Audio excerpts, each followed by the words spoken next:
이분은 인생의 로드맵이 굉장히 중요하다라고 주장하시는 분인데요. 이분 뵙고 그분이 만들어 두신 로드맵. 이분 나이가 60년생이니까 63살이죠. 63살인데 직장 생활을 이제 총 35년 했습니다. 한 회사에서. 86년도에 사원으로 입사해서 35년간 직장 생활을 한 군데에서 이렇게 쭉 다니셨죠. 86년도 입사해서 15년 만에 임원이 되고 대표이사까지 해서 15에서 16년간 임원하고 퇴사하신 분인데, 제가 이제 처음 이렇게 받은 느낌은 이거예요. 정리. 이력서 상에서는 이제 경력에 대해서는 뭐 이렇게 상세하게 기술하기 때문에 정리를 합니다. 근데 이분은 어떤 걸 정리하냐면, 물론 그런 어떤 업무를 했고 어떻게 지냈고도 이제 중요하지만, 내가 그 기간 동안 어떤 결정을 했나, 어떤 위기가 있었을 때 내가 어떤 식으로 헤쳐나갔는가, 이거에 대해서 아주 상세하게 이렇게 기록을 해두셨어요. 그래서 깜짝 놀랐죠. 아, 대표이사는 아무나 하는 게 아니구나. 그래서 이분이 얘기하는 거는 그겁니다. 로드맵. 로드맵을 잘 짜서 퇴직 후의 인생을 만들어 가야 된다 라고 이렇게 주장하시고요. 이분이 퇴직하고도 아직까지 고용보험을 타본 적이 없대요. 자기는. 계속 이어서 이렇게 일을 하고 계시니까. 그 퇴직을 이제 4년 전에 했죠. 4년 전에 하자마자 퇴직하기 전에 준비했던 여러 가지 자격증과 석사와 박사 이런 걸 다 준비를 한 거죠. 해서 퇴직하자마자 바로 공공기관에 입사를 하셨어요. 상당한 급여를 받고. 야, 준비한 사람만이 정말 퇴직 후에도 계속 이어져 가는구나. 실업급여를 한번 타야 되는데 한 번도 지금 못 탔다고, 이제 내년에 좀 타야 되겠다 이렇게 생각하고 계신데요. 그래서 근데 제가 받은 느낌은 뭐냐면, 아, 이분은 그 로드맵을 통해서 계속 본인이 이렇게 상승 발전하고 있구나. 그걸 통해서 내가 잘못했던 것과 잘한 것을 계속 이렇게 생각을 하면서 개선점을 찾고 잘못된 부분은 고치고 이렇게 해서 나가는 거예요. 이분의 제가 인생을 쭉 들으면서 느낀 거는, 우리가 대체로 뭐냐면은 학부, 그죠? 학사잖아, 학사. 전공을 뭘 했어. 전공을 뭘 해도 그거에 대해서 얼마나 알아요? 회사 가서 다시 배우는 거지. 그러니까 이 학사라는 걸 달고 사실은 회사에 들어가도 전문성 하나도 없이 상사로부터 배우면서 이렇게 쭉 직장 생활을 쭉 하는 거잖아요. 딱히 생각해보면 내가 뭔가 이렇게 전문성을 가지기 위해서 노력한 게 뭐 있나, 이런 생각이 듭니다. 처음에 영업기획 쪽으로 일을 했는데 갑자기 외국 사람들을 막 대하니까 갑자기 초라하다는 느낌이 드는 거예요. 외국 사람들 대하고 뭔가 이렇게 전문적인 이야기를 해야 되는데 결핍이 결국 해결책을 찾는데, 내가 이게 뭔가 좀 부족한 게 많구나, 그렇게 느낌을 받고 이분이 준비한 거는 이제 MBA입니다. 물론 이분은 학부가 문과예요, 문과. 학부가 문과다 보니까 좀 더 했겠죠. 그래서 MBA를 차장과 부장 때 부장님한테 얘기해가지고, 저 저녁에 시간을 좀 주십시오. 제가 좀 공부를 좀 해야 되겠습니다. 이제 워낙 성실하게 지금까지 살아왔으니까 그럼 부장이 그러면 한번 해봐라. 그래서 이제 MBA를 2년간 준비해서 성실하니까 그냥 딱 따는 거예요.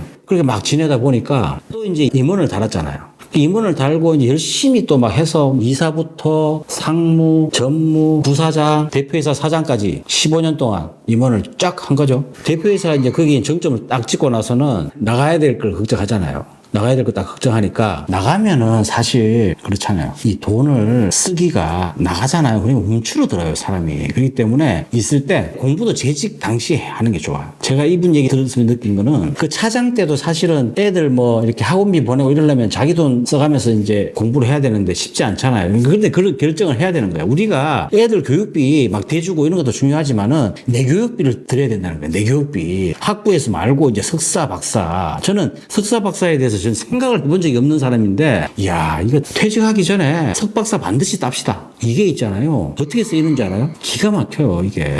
근데 이게 어디에 쓰이냐면은, 여러분, 이 공공기관 있잖아요. 공공기관, 그 다음에 정부부처, 또 뭐 정부부처 산하기관, 이런 데에서는 어떤 걸 보냐면은 전문 인력들을 계속 뽑아요. 매년. 이때 필요한 거는 내가 어느 회사에 다녔냐, 내가 어느 학교를 졸업했냐, 아무것도 중요한 게 아니라는 겁니다.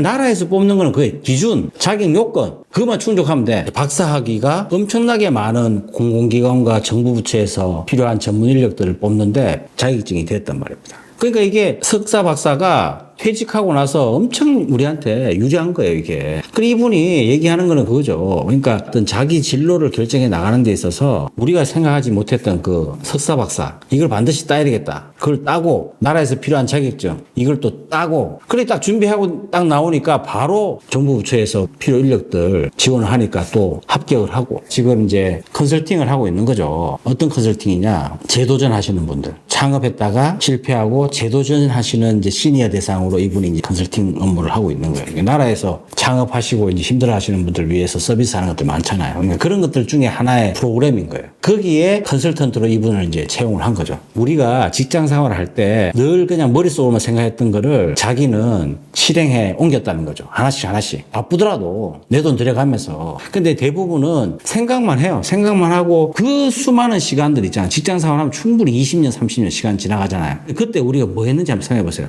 저도 마찬가지지만 그냥 주말에 쉬고 자고 뭐 저녁에 퇴근하고 저녁에 술 먹고 그죠? 그 생활이 계속 돌아가는 건데 그게 익숙해져 있으니까 그리고 뭔가를 이렇게 하려면은 또 막 내가 귀찮으니까 그렇게 세월 20년, 30년 보내고 나서의 결론은 퇴직 후에 할 게 없네 라는 거예요. 학부 하나, 타이틀 하나 가지고 여기저기 나이는 들었는데 하나도 세상에서는 받아주지도 않고. 그러니까 지금은 나이 들어서 퇴직하고 나서 석사, 박사 그거 우습게 보죠. 저 같으면 지금부터 시작할 것 같아요. 석사, 박사 준비해서 수많은 공공기관에서 매일 쏟아져 나오는 전문 인력들 채용에 지원해 보겠단 말입니다. 거기에는 학부로는 지원할 데가 없어요. 자격증도 막 필요한데 자격증 없이도 지원할 데가 없는데 그 수많은 전국에 나오는 그 정부 부처 지자체 여기서 쏟아져 나오는 전문 인력 채용 공고를 한번 보세요. 거기에 다 모든 기준이 석사, 박사 이상이에요. 석사, 박사 이상. 그리고 거기에 관련된 경력이 있냐 없냐, 그 관련 자격증이 있냐 없냐 이겁니다. 근데 요거 조금만 이제 발상해줘라. 조금만 생각을 내가 다르게 하면은 지금 석사 따고 박사하고 해도 늦지 않다 이 말입니다. 60 넘어서도 할 수 있잖아 일을. 그러니까 40대부터 하면 제일 좋죠. 이분도 마찬가지로 40대에 석사 따고 50대에 그죠? 박사를 받았으니까 시간을 내서 퇴직 후에 뭐 재테크를 해서 돈을 버내 이런 것보다 본인의 경쟁력을 키우기 위한 본인의 스펙 쌓기. 그러니까 요즘 젊은 사람들이